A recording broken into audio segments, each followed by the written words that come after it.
On June 25, 1876, the sound of galloping horses and the war cries of thousands of Lakota Sioux, Cheyenne, and Arapaho warriors echoed through the Little Bighorn Valley. In a dramatic and bloody battle, they defeated the formidable U.S. cavalry forces led by the ambitious and renowned commander George Armstrong Custer. This battle, known by many names, Custer's Last Stand, Battle of the Greasy Grass, or Battle of the Little Bighorn, was not only a humiliating defeat for the U.S. military, but also the most significant victory for Native Americans in their struggle to control the Great Plains. It was a pivotal moment in American history where courage, fierce resistance, and bold decisions altered the fate of many nations. But why was this battle so important? And how did it shape the course of U.S. history? Tensions leading to the battle. The roots of the Battle of the Little Bighorn can be traced back to the aftermath of the Civil War, when the United States turned its attention to the vast plains of the West. Settlers, driven by the promise of land and opportunity, poured into the region, clashing with the native tribes who had lived there for generations. The U.S. government, eager to secure these lands for expansion, pursued a policy of forced relocation and assimilation.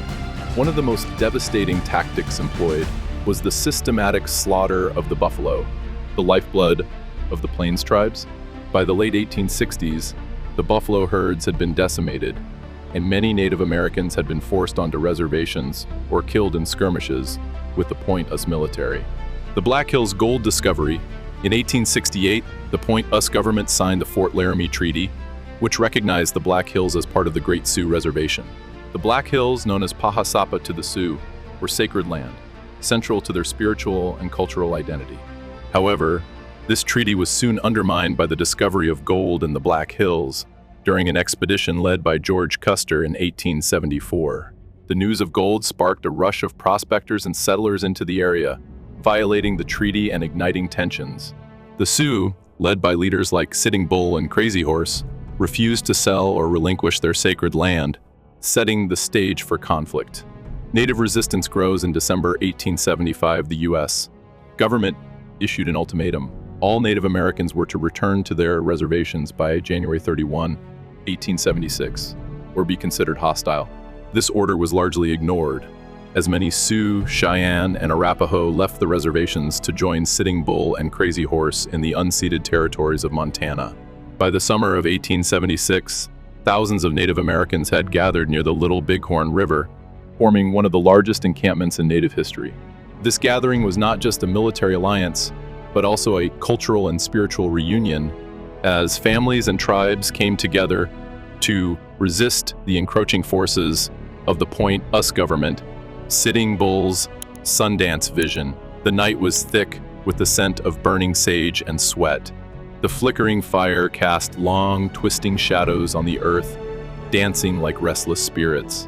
Around the sacred circle, the murmur of prayers blended with the distant howl of a lone wolf, a whisper from the great beyond. Sitting Bull stood in the heart of the firelight, his chest rising and falling with ragged breath. Leather thongs, soaked in blood, pulled taut against his flesh, each movement sending sharp stabs of pain through his body. Yet, he did not flinch. Pain was a path, a door to something greater. The drums pounded steady, relentless. His vision blurred. The ground beneath him seemed to shift, no longer earth, but an endless abyss. His heartbeat slowed, then quickened, merging with the rhythm of the unseen forces around him. Then darkness. A great storm roared through his mind, swallowing the stars. He saw them, soldiers in blue coats, faceless, falling from the sky like a swarm of dying locusts. Their cries were swallowed by the wind, their bodies twisted, broken, sinking into the dust. A voice echoed through the void. A warning. Do not take. Do not claim what is not yours. The wind howled. The vision shattered. Sitting Bull collapsed onto the sacred earth, his skin cold despite the fire raging around him. When he opened his eyes, the world had not changed yet. He knew, deep within, that fate had already been set in motion. The warriors listened in silence as he spoke of what he had seen. Victory would come, but the spirits had spoken. Those who take what is not theirs will face the storm. Would they heed the warning, or would greed bring their undoing? U.S. Army strategy and initial conflict determined to force the Native American tribes back onto reservations. The U.S. Army launched a three-pronged campaign in the summer of 1876. One of these columns was led by Lieutenant Colonel George Custer and the 7th Cavalry. On June 25, Custer's scouts discovered a massive Native encampment near the Little Bighorn River. Custer's fateful decision, according to the original plan, Custer was supposed to wait for reinforcements before attacking. But seeing an opportunity, he made a bold and fateful decision to strike immediately. His choice was driven by ambition, battlefield instinct, and perhaps a grave underestimation of the strength and numbers of the Lakota, Cheyenne, and Arapaho warriors. But why did Custer make such a reckless decision? A mix of poor intelligence, overconfidence, and impatience sealed his fate.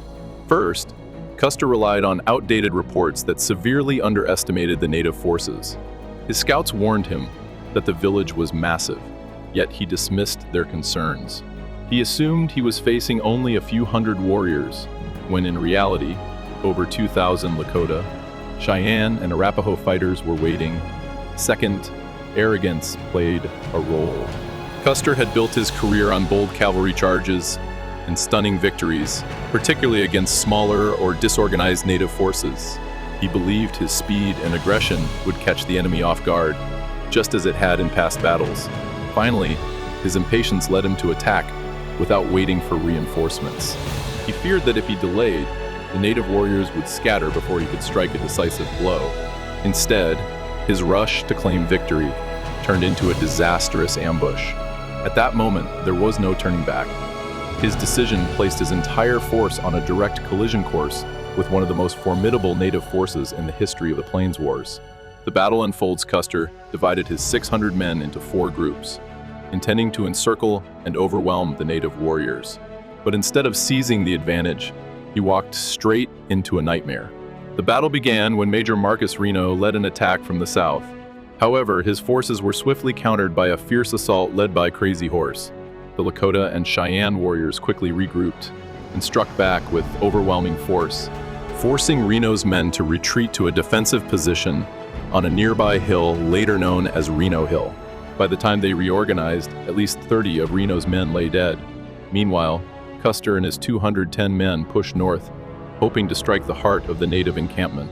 But before they could make their move, they found themselves surrounded. Custer's last stand, the turning point gunfire, screams, the pounding of hooves. Smoke swallowed the battlefield. Men fell, one after another. Custer's men stumbled, their formation crumbling like dry earth under a storm. They fired wild, desperate, but the warriors came faster, too fast, too many. From the ridge, a Lakota warrior watched. He saw fear in the soldier's eyes, the same fear his ancestors once knew. But today, fear belonged to the invaders. Custer turned. No escape. His horse reared, nostrils flaring. He fired once, twice, again. A shadow moved. Crazy Horse. He charged swift as the wind, fierce as the thunder gods. A war cry split the air. Arrows, bullets, dust. Custer jerked back. His hand loosened. The revolver slipped from his fingers. Another shot. Darkness. By sunset, silence fell. The battle was over. From a distant ridge, Major Reno and his men watched, helpless. Below, the warriors of the plains faded into the horizon, leaving behind the fallen. Little Bighorn belongs to no one. It belongs only to time. Aftermath and legacy. George Armstrong Custer's name is etched in stone. Monuments, history books, statues. But what of those who defeated him? No grand memorials, no towering statues, only the wind, sweeping across Little Bighorn where they once fought, once triumphed, and were then forgotten. Time does not choose sides. It simply moves forward, erasing what it must. But for those who listen, the wind still carries their voices. Little Bighorn was not the final victory for the Native Americans, nor was it the last defeat for the USARMY. It was merely a chapter in the long story of those who came later and those who had been here first.